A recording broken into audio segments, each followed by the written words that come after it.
இதுதான் தேவை. இல்ல கவுன்சிலிங் போறோம், கவுன்சிலிங் பண்ண என்ன பண்ணுவோம்? அங்க கூட பாருங்க கம்ப்ளைண்ட் சொல்லிட்டு தான் போறோம். ஐயோ என் புருஷன் இப்படி பண்ணிட்டான், என் புருஷன் அப்படி பண்ணிட்டான், இப்படி கேட்டா ஐயோ என் பொஞ்சாதி இப்படி பண்ணிட்டா, என் பொஞ்சாதி அப்படி பண்ணிட்டா, ஐயோ என் பிள்ளை இப்படி வெறும் கம்ப்ளைண்ட் சொல்றதுக்காக தான் போகுது கவுன்சிலிங். எனக்காக கவுன்சிலிங் நான் தெரிஞ்சணும், நான் மனமாற்றத்தில் பெறணும். எத்தனை பேர் கவுன்சிலிங் போயிருக்கேன் இல்லைங்களா? கன்வென்ஷன் ஆயிரத்தி இதுக்கு ஒரு பாவசைகள் போகும்போது கூட அங்க கூட கம்ப்ளைண்ட் தான். அங்க அட்ரஸ் கொடுத்துட்டு வராங்க. நான் செய்யல, அவங்க அப்படி பண்ணாங்க, அதனால தான் நான் இப்படி செஞ்சேன், அவங்க அப்படி சொன்னாங்க, அதனால நான் இப்படி செஞ்சேன். ஆன்மீகமான வாழ்க்கை, புதுமையான வாழ்க்கை, பரிசுத்தமான வாழ்க்கை யோசிச்சு பாருங்க. திருச்சபையிலோ அன்று முதல் இன்று வரை கிறிஸ்துவான அந்த முதல் அந்த நாள் முதல் இந்த நாள் முதல் இந்த நாள் முதல் பாவசைகள் செய்யக்கூடிய அந்த நாள் முதல் இந்த நாள் வரை எனக்கு ஏதாவது மாற்றம் உள்ளது? செய்தே பேசிட்டே விடவே மாட்டோம் இல்லைங்களா? விடவே மாட்டோம். குறைகளை மாத்திரம் இன்னொருத்தரை பத்தி குறை சொல்றது மாத்திரம் விடவே மாட்டோம். எனக்குள்ள ஆவியானவருக்காக எனக்குள்ள தாகம் இல்லை.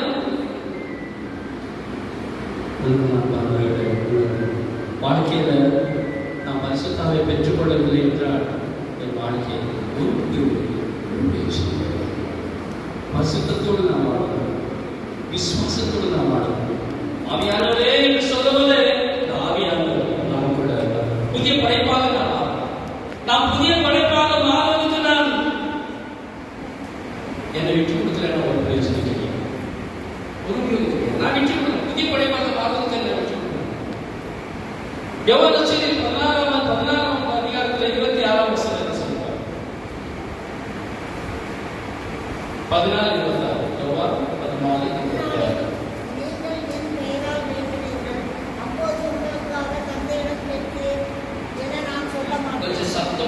சத்தமா சொல்றாங்க. அந்நாட்களில் நீங்கள் என் பெயரால் வேண்டுவீர்கள், அப்போது உங்களுக்காக தந்தையிடம் கேட்கிறேன் என நான் சொல்ல மாட்டேன்.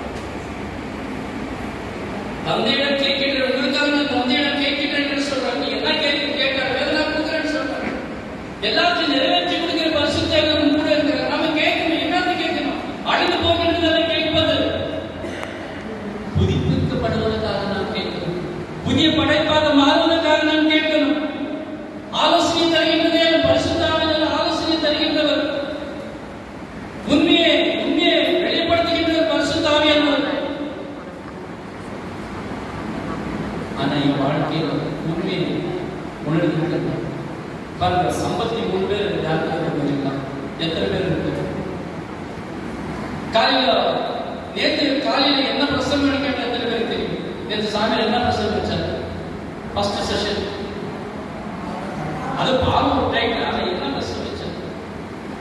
வெறும் பாவம் சொன்னாச்சு. அந்த பாவத்தை விட்டு முடிச்சு முயற்சி இருக்குன்னா அந்த பாவத்தை விட்டு இருக்குன்னா வெறும் கதைகளை கேட்டு இருக்கோம், வார்த்தைகளை கேட்டு இருக்கோம். இப்போ வரையும் ஒரு சுருங்கியது ஒரு 150-200 வார்த்தைகளை ஃபாதர் சொல்லியிருக்காரு, பிரதர் சொல்லியிருக்காரு. எந்த வார்த்தையை கூட செயல்படுத்து, எந்த வார்த்தையை நான் கடைபிடிச்சிட்டேன். இப்ப அந்த அம்மா வந்திருக்காங்க, ஐயா சொன்னாங்க அவங்க இந்துல இருக்காங்க, கிறிஸ்துவ மாறியிருக்காங்க. கிறிஸ்துவ பெற்றெடுத்து இருக்காங்க. கிறிஸ்துவ வாழ நீங்க வந்திருக்கீங்க. ஆனா கிறிஸ்துவ வாழ்வது என்று சொன்னால் கிறிஸ்துவாய் வாழணும், பரிசுத்தமாக வாழணும், ஒரு நல்ல குடும்பத்தின் தலையாக மனைவியாக மாறணும். ஒரு கிறிஸ்துவ வாழ்க்கைன்னா உங்களை பார்க்கும்போது பிறருக்கு அன்பு உண்டாகும். கிறிஸ்துவ வாழ்க்கை கிறிஸ்துவை பெற்றுக்கொள்வது, கிறிஸ்துவை முழுமையாக பெற்றுக்கொள்வது, பரிசுத்தாவை பெற்றுக்கொள்வது, குடும்பத்தை அன்பு செய்வது.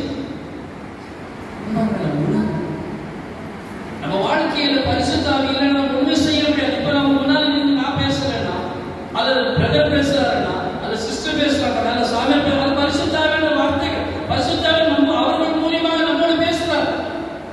நீ செய், எதுக்கு வேண்டுமானது இதுதான், நீ விட்டுவிட, இது விடணும். நமக்கு அவருக்கு எது தேவையில்லை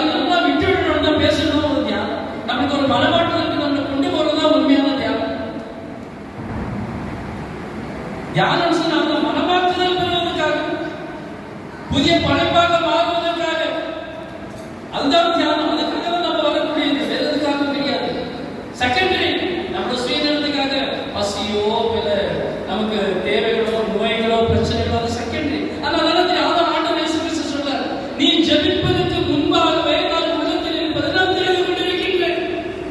நீ ஜெபிப்பதற்கு முன்பாகவே எனக்கு தெரியும். அதே இயேசு கிறிஸ்து சொல்றார், நீ மனிதானபடி இருக்கின்ற பொழுதே, நீ ஜெபிக்கின்ற பொழுதே உனக்கு என்ன தேவையோ அது கிடைத்தது என்று நீ விசுவசித்தால் அது உனக்கு கிடைக்கும். ஆனா இது ரெண்டுமே என் வாழ்க்கையில இருக்குங்களா?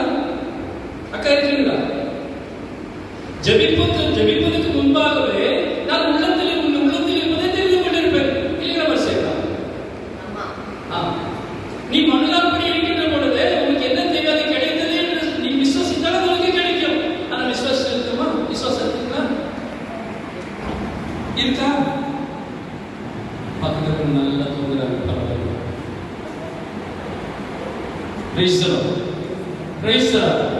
சத்துவே இல்லை. மர்சியாக சொல்றது கொஞ்சம் அடக்கிக்கணும். ஹalleluya. அதான மர்சியாக கொஞ்சம் நான் அடக்கிக்கலாம். சரியா? அவங்க சொன்னதை நான் கடைபிடிக்கிறேன். அது பாவம். Praise the Lord. ஹalleluya. ஹalleluya. ஹalleluya. ஹalleluya.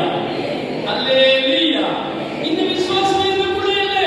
பரிசுத்த ஆவியானவர் உள்ளுக்குள்ள செயல்படுகின்ற பொழுதுதான் இந்த வார்த்தைக்கு ஒரு பதில் கிடைக்கும். நீ மனதாற்படி இருக்கின்ற பொழுது உனக்கு என்ன தேவையோ அது கிடைத்தது என்று விசுவசித்தா, நீ விசுவாசம் கொண்டா, எத்தனை பேருக்கு விசுவாசம்? இங்க வந்து எத்தனை பேருக்கு விசுவாசம்? அந்த விசுவாசம் எனக்கு இருக்கு. ஆண்டு சொல்றது விசுவாசம் எனக்கு இருக்குன்னு சொல்றது பொய் சொல்லக்கூடாது.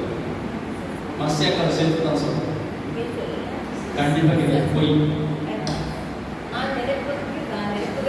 ஏன் சொல்றேன்னா கேள்வி சொல்றேன். அந்த விசுவாசம் எதுக்குள்ள உங்களுக்குள்ள இருக்குதுன்னா நம்ம இங்க இருந்து உட்கார்ந்து தேவையே கிடையாது.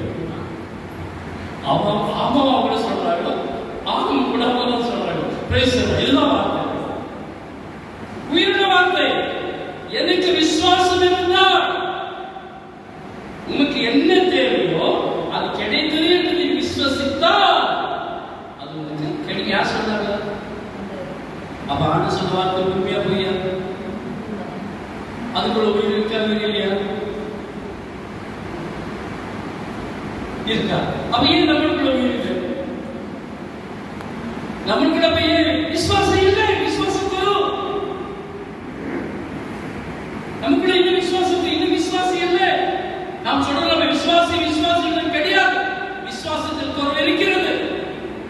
நான் ஜெபித்தாலும், திருமலைக்கு போனாலும், ஜெபமாலை சொன்னாலும், ஆராதித்தாலும், துதித்தாலும், மகிமைப்படுத்தினாலும், இவனுக்கு படிச்சாலும், எத்தனை தியானங்கள் கூடினாலும் எனக்குள்ள விசுவாசம் குறைவுதான் இருக்குது. தவிர விசுவாசம் இல்லையே.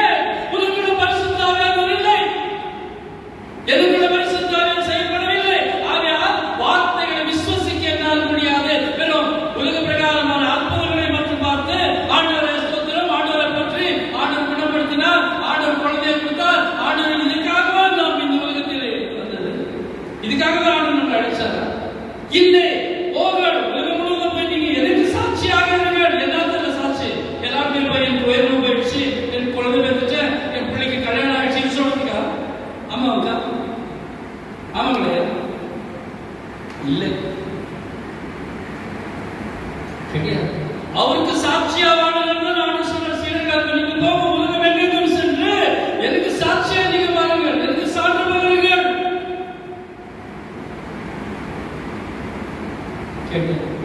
எத்தனை யாருன்னா இன்னைக்கு மேடம் எத்தனையோ தியானத்துக்கு போயிருக்கீங்க, இங்கேயும் வந்திருக்கீங்க. மர்சியாக தியானம் நடத்திட்டு இருக்காங்க.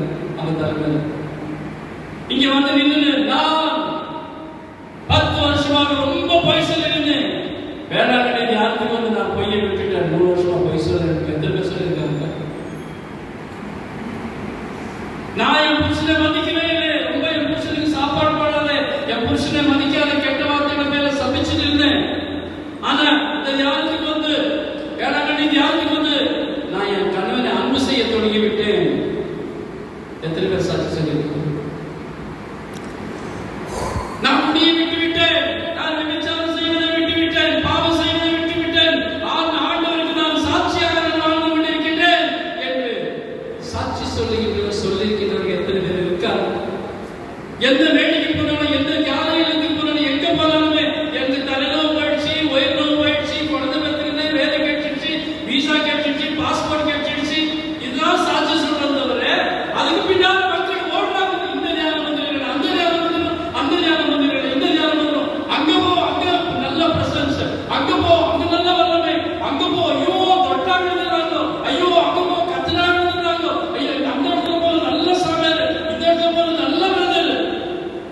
எதுக்காக?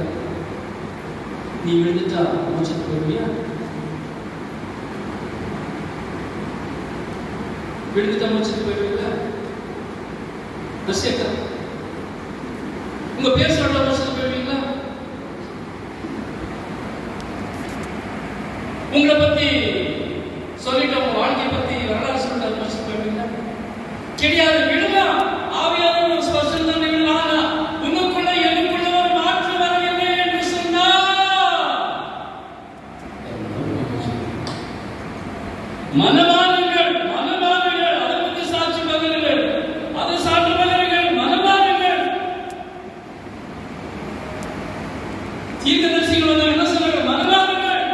உன்னி மனமாறுங்கள். யாருன்னா பரிசுத்தாவியாக வேணும். ஆண்டவர் இயேசு கிறிஸ்து வந்தார். மனமாறுங்கள். மனமாறுங்கள். பரிசுத்தாவியாக சாரிகை யோவான் வந்தார். மனமாறுங்கள். மனமாறுங்கள். பரிசுத்தாவியாக சீடர்கள் வந்தார். மனமாறுங்கள். எங்க மனமாறுங்கள்? கையில கத்தி கத்தி சாவல பாருங்க. வருஷம் என்ன பைக் கட்டிச்சு இந்த கத்து கத்துறாங்க. இவன் மாற மாட்டேன்னாங்க. அப்புறம் நான் மாறுறேன் இல்லைங்களா? பேசுறோ சத்தியமா பேசுறோ சொன்னா பேசுற அந்த மாதிரி பிடிச்சவங்க கேட்டுக்கிறாங்க. கத்தவங்க கதை நீ கத்திருப்ப நான் அப்படியே உட்காந்து ஆட மாட்டேன். இல்லையா தூக்குவாரு கண்ணெல்லாம் அப்படியே விடுது. பேசுறோ கண்ணில் வைத்து பேசுறோ. ஹல்லேலூயா ஹல்லேலூயா ஹல்லேலூயா ஹல்லேலூயா. பேசுறோ பேசுறோ பேசுறோ. பரிசுத்த ஆவியானவர் வரும்போது பாவம் நான் என்ன பாவம் செய்கிறேன்னு உணர்கிறார். பரிசுத்த ஆவி வரும்போது நான் என்ன பாவம் செய்கிறேன்னு உணர்கிறார். யோவான் செய்தி 16:15 அஞ்சல் பார்க்கிறோம். எங்கடா பைபிள் வச்சிருக்கோம்? பைபிள் இருக்காங்க அப்படின்னு சொல்லுங்க. எத்தனையோ வார்த்தை சொல்லிருக்கலாம். கிட்டத்தட்ட இப்போ ஒரு முன்னாடி ஒரு 40 வார்த்தை சொல்லிருக்கேன். ஆனால் நீங்க வார்த்தை எடுக்கணும். பைபிளோட அந்த அத்தியாயம் அந்த வசனம் சொன்ன மட்டும் தான் உங்களுக்கு புரியும். அதை எழுதி வச்சுக்கிறீங்க. அங்கேருந்து போகிறது ரிசர்ச் தெரியாத எடுத்து பார்க்கவே மாட்டேன். அதை பற்றி சிந்திக்கவே மாட்டேன். இல்லைங்களா? இது ரொம்ப நல்லது. உண்மையை நல்லா சொல்லுங்க. சும்மா கேட்கிறதா வார்த்தைக்கு பின்னாடி வரக்கூடிய இத்தனை அத்தியாயம் அதெல்லாம் வேண்டியது. வார்த்தை மட்டும் தான் விட்டேன். பொய் சொல்லாதே, பொய் சொல்லாதேன்னு சொல்றேன். அது என்ன வார்த்தை? என்ன அன்னோட வார்த்தை தானே. அது பைபிள் எழுதப்பட்டிருக்கிறது. அன்பு செய், அது எங்க எழுதப்பட்டிருக்குது? பொய் சொல்லாத எங்க எழுதப்பட்டிருக்கு? இல்லைங்களா? பாவம் செய்யாத எங்க எழுதப்பட்டிருக்கு? உன் கணவன் அன்பு செய். எபேசியர்கள் எழுதிய எழுத்து நீங்க பார்த்தீங்கன்னா 5ஆம் அதிகாரத்திலோ தன் கணவனை பத்தி மனைவியை பத்தி எவ்வளவு அருமையா சொல்றாங்க.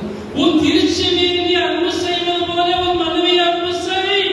எப்போ உனக்குள்ள பரிசுத்த ஆவி வரும்போது அன்பு செய்ய முடியும்? உடலுக்காக அன்பு செய்யல, கட்டலுக்காக அன்பு, சுகத்துக்காக அன்பு செய்ய. திருச்சபையை அன்பு செய்வது போல நீ உன் மனைவியை அன்பு செய்.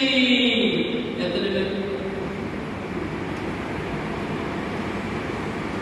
ஆண்டவர் இயேசு கிறிஸ்து உன் சிரசாக இருக்கிறார். அதுல திருச்சபைக்கு சிரசாக இருக்கிறார். அப்படி உன் கணவனுக்கு சிரசாக இருக்கிறார். எத்தனை பேர் கண்டுபிடிக்கணும்? ஐயோ என் கணவருப்பா கருள் கொடுத்தவர். ஐயோ என் வாழ்க்கை கொடுத்திருக்காரு. ஐயோ என்னோட தாயாக்க இருக்காரு, தாய்க்கு பிள்ளைகளாக இருக்காரு. ஐயோ எனக்கு எவ்வளவு மதிப்பு இருக்கு, எவ்வளவு செல்வாக்கு இருக்கு. எனக்கு ஒரு குறையில ஆடைக்கு உணவுக்கு ஒண்ணுமே கொடுத்துல. ஐயோ அவரை நான் வணங்கணும், அவரை மதிக்கணும், அவரை அன்பு செய்யணும், அவரை பத்தி குறை சொல்லக்கூடாதுன்னு சொல்ல முடியும்.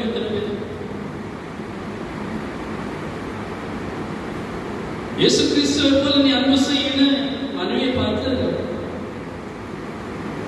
சொல்ற திருச்சபை அன்பு செய்யறது போல அன்பு செய்யணும் சொல்றாரு. எத்தனை பேர் செஞ்சு? திருச்சபை என்னன்னு தெரியல. திருச்சபையை அன்பு செய்வது எப்படி? கல்யாணம் அன்பு செய்வது முடியுமா? ஆவியான இதெல்லாம் நான் செயல்படுத்த ஆவியானவருக்கு தேவை. ஆவியானவர் இல்லாத செய்ய பாடுறாரு. அருமையான பாடல் பாடுறாரு. கீபோர்டு பிளே பண்ணி இல்லைங்க. காதை கேட்கலாம். இப்போ கேட்கலாம். மனுஷன் அங்கே கூப்பிட்டு கீபோர்டு போட்டு தீர்ப்போடு வந்து கத்துட்டு அவரை கத்துறாரு. அமுத்தி பார்க்குறேன் எவ்வளோ வந்து சத்தம் என்ன அமுத்துறானா என் போனால் என் அமுத்திக்க போகும்போது அழகாக பாடுறார். அந்த பாட்டுக்குள்ள கருத்து இருக்கிறது, அழகான ராகம் இருக்கின்றது, அதனுடைய கலருகின்றது. அதனுடையாக நாம் ஜெபிக்கின்றோம், துதிக்கின்றோம், ஆராதிக்கின்றோம். ஏன்? அங்க பரிசுத்த ஆவியானவர் இருக்கிறார். அதனால பரிசுத்த ஆவியானவர் பாட முடியாது. ஆனால் நான் சொல்றேன், தியானத்தை போறவர்கள் சொல்றேன், தவற எடுக்கக்கூடாது. இந்த பாடல்கள் எல்லாம் வந்து லூசி திருத்தம் அப்படின்னு சொல்றேன். லூசி திருத்தம் அப்படின்னு சொல்றேன். நீங்க தவற எடுக்காதீங்க. நீங்க நல்ல தனியா தான் இருக்கீங்க. Price the Lord. ஏன்னா ஆதியாகமத்துல கடவுள் இந்த உலகத்தை உருவாக்குவதற்கு முன்பாக தூதனா இருந்தார். யாரு? லூசிபர் ஒரு தூதன். அந்த தூதனுக்கு என்னன்னா ஆடுகளை துதிக்கிறது தான் அவனோட வேலை. அவர் பாடுவதை ஆடுகளை துதித்து பாடுவதை பார்த்து இயற்கையில் இருக்கின்ற இயற்கை முழுவதும் தண்ணியே வளர்ந்து போகும். வளர்ந்த தேவனுக்கு அப்படி இருக்கும்போது ஒரு நாள் இந்த லூசிபருக்கு அந்த ஸ்தானத்தில் ஆசை வந்துச்சு. நான் பாடித்தானே இவங்க எல்லாம் வணங்கி இருக்காங்க, நான் பாடித்தானே இவங்க ஆராதிச்சிருக்காங்க, அதால நான் இருக்காங்க அந்த ஸ்தானம் எனக்கு தான், கடவுளுக்கு கிடையாது, அது எனக்கு தான் அந்த ஸ்தானம். ஏன்னா ஏன் மூலியமா தான் எல்லாருமே பாடுறாங்க, எல்லாருமே துதிக்கிறாங்களோ. இந்த முழு உலகத்தில் இருக்கின்ற மலைகள் எல்லாமே அதை துதிக்கிறது. வாழ்க்கையில் நான் ஜெபிக்கும் போது கூட, ஜெப வாழ்க்கையை நான் நடத்தும் போது கூட வரமாட்டேன். நான் மற்றவர்களுக்காக ஜெபிப்பது, எனக்காக முதல்ல ஜெபிக்கணும். எனக்குள்ள இருக்கிற குறைகளை தீர்த்து நான் பிறருக்காக நான் ஜெபிக்கணும். மண்டியிட்டு ஜெபிக்கணும், கண்ணீரோட ஜெபிக்கணும். ஆண்டோட வார்த்தை சொல்லுது, நான் என்ன கை தூக்கலாம், என்ன துதிக்கலாம். ஆண்டு சொல்றாரு, ஒரு இடத்துல சொல்றாரு, உன் குரலை கேட்காதபடிக்கு என் காதுகள் செவடலைன்னு சொல்றாரு. இன்னொரு இடத்துல சொல்றாரு, உன்னை ரட்சிக்கப்படாத என் கைகள் குறுகி போகவில்லை என்று சொல்கிறார். ஆனா அதே ஆண்டு இன்னொரு இடத்துல கடினமாக சொல்றாரு, நீ கைகளை தூக்கின்ற பொழுது நான் கண்ணு மூடி விடுகிறேன், நான் பார்ப்பதில்லை என்று சொல்றார். நீ அறிக்கை அடிக்கின்ற பொழுது நான் காதுகளை மூடிக்கொள்கிறேன் என்று சொல்கிறார்.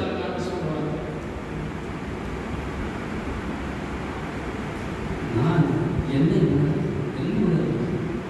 நான் புதிய படைப்பாக மாறுவதற்காக தியானத்துக்கு வரணும். நான் புதிய படைப்பாக மாறி என் குடும்பத்தில் ஒரு நல்ல வாழ்க்கை வாழ்வதற்காக நான் தியானத்துக்கு வரணும். என் பாவத்திலிருந்து விலகுவதற்காக நான் தியானத்துக்கு வரணும்.